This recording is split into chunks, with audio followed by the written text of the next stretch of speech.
I'm aware of those, but we don't see those as being, how do I want to say it? Their longevity and usefulness doesn't extend as far as 2025. Let me stop and say that when we start getting over 2013, we're dealing almost entirely with our long-term data sets. These data sets are by their very nature a smaller level of granularity than either the immediacy sets, which take us out about 3 or 4 months at the farthest extent, or the shorter term sets, which can take us out to the 8, 9, or 10 months with some decent level of granularity. Once we get into the longer term data, however, there are indeed relative bulges. So we have a bulge of data where we have more granularity that suggests that the discoveries that will occur in 2009, that will be announced in 2009, will have their first little level of maturity in 2013 and begin the construction of or the society will begin to realign itself around the maturation of those thought processes under the form of the new electrics in 2013. This is not to say that life is beautiful from that point on, because it's going to be very harsh and a large degree of struggle and suffering, although successful and satisfying somehow, that will take us from 2013 to approximately 2024. And around 2024 is when we see the maturation of the new electrics into a stable form of organization for humanity that appears to extend 82 years beyond that. Once we get to a certain level of our data within the longer-term data sets, we're no longer talking about years, but it talks about the greater archetype, which is a human generation, which we've put down to be 21 to 25 years. Just taking the 20-year approach to it, we're looking at about the maturation of the process from 2024 being able to extend out some 80 years without a significant alteration. This makes sense because of Uranus, okay? I can throw that in, particularly as to new electrics. Uranus ruling that an 80-year cycle, 84 years would make absolute sense, by the way.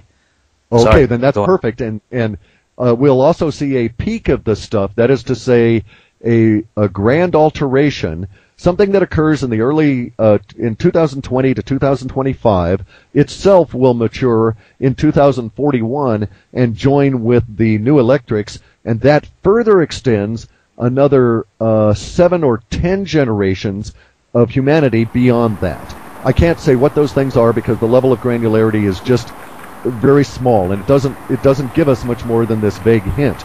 But the joining the 2020 to 2025 is the maturation of one part of a cycle that begins and extends for 80 plus years, and it is joined in 2041 by something else that starts in that period of time, and then the combined things in 2041 seem to have a 10 generation or 200-year impact on humans. Make sense? This makes total sense. I just listened to you very carefully and took this in at a psychic level, kind of like with Nordic presence and stuff.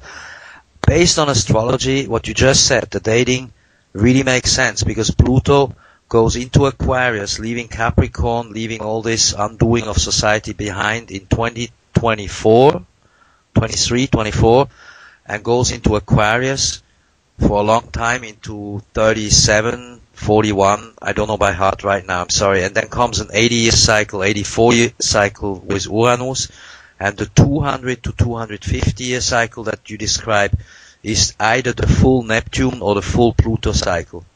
So these beginnings and endings of phases you gave make sense, and in the past I have seen that your dating matched some sort of astrological viewing of the situation by myself. I'm just throwing this in to say that I understand the dates that you're giving us.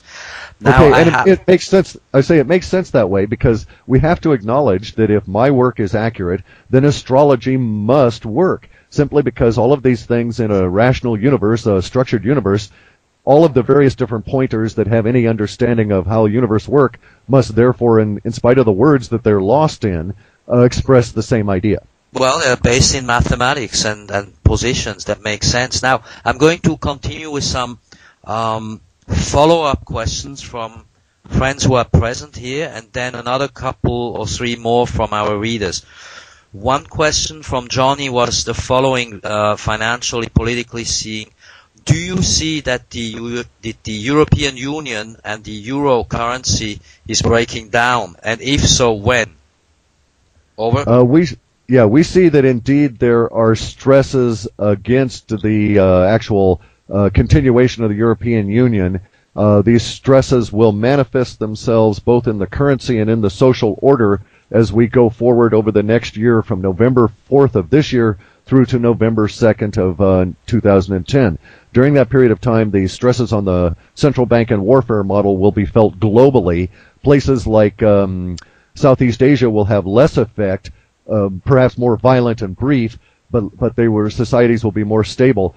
Those that have been attempted to be forced into existence, such as the European Union, will have a longer period of suffering, although perhaps less intense over that entire period. End of statement. Makes sense. Understood. Second follow-up question coming from Gail, who is here with us concerning the U.S. She is from the U.S. What is, quote, unquote, meant by horrific in the relationship to the collapse of the USA? Is that the military model, or what is that about? End of question. This has to be looked at, actually, I think, to describe horrific. Let us look at Bosnia, the separation of the Baltic states as the Soviet Union collapsed.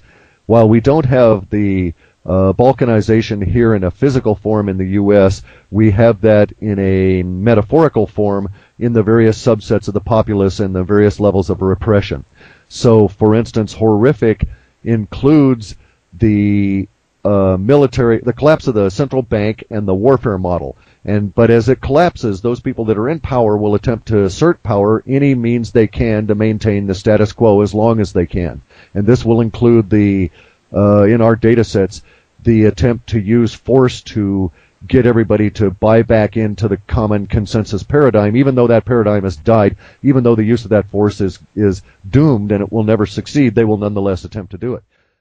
We don't, as humans, really understand DNA. It's quite clear that a lot of the speculation about DNA contains some truth. So we know, for instance, that the individual substrands of the DNA actually can emit light between themselves and deal in a level of knowledge transfer through photonic activity. It's also probably true that the vibrational levels of the universe create DNA in vast quantities in order to create complexity, because complexity is part of the nature of the universe. It's further true that the DNA of the human beings contains within it markers as though it had been genetically modified. Now, I happen to know this personally because I used to work for the Department of Fisheries here in Washington State, and for a period of time in the 80s in the Department of Fisheries, we did this work with salmon in an attempt to save the salmon, where they were investigating the salmon DNA. As part of that, in the building that I worked in, where I was doing computer work, directly below me was this thing called the head lab, where they would take the heads from the captured or from the salmon that had come back and extract from those the heads of these fish little tiny bits of DNA and these markers, that little platinum rod markers they had put in to be able to separate farmed salmon from wild salmon. In the process of doing that, they would then do DNA analysis, and once I had them do some DNA from myself, and we did DNA from other individuals just because we were goofing around and it was fun at the time, and you wanted to see what your DNA looked like. Curious, one of the questions I asked the guy was, why does my DNA show all of these individual markers the same way the genetically modified fish DNA and other DNA did? And they had no explanation for that except to allow the thought to come out that indeed our DNA has been genetically modified in the past using basically the same techniques that we use in genetic modification, and we might even have, as a species, learned those genetic modification points and techniques by even examining our own DNA.